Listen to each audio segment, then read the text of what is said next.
Just a short video here on this leash wiring board. I guess there was a little bit of confusion on it, and I just thought I'd make a short video to help others.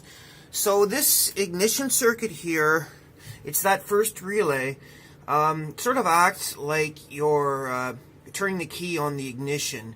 When this is activated, this relay, it powers up the rest of the board. So it's kind of a neat option because these won't, all your tail lights and brake lights, your trans brake, all that stuff down there isn't activated until that circuit is.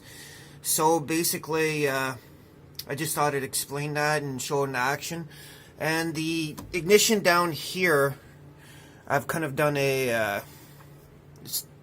kind of different kind of circuit on it, but anyways, that ignition down there, that's off. This is just a pigtail off of that one of those ones down there. Also runs off that relay. So I'll just show you guys. So as you can see, when that relay is activated, it turns on the rest of the ignition, not the ignition, but the rest of the system. Okay.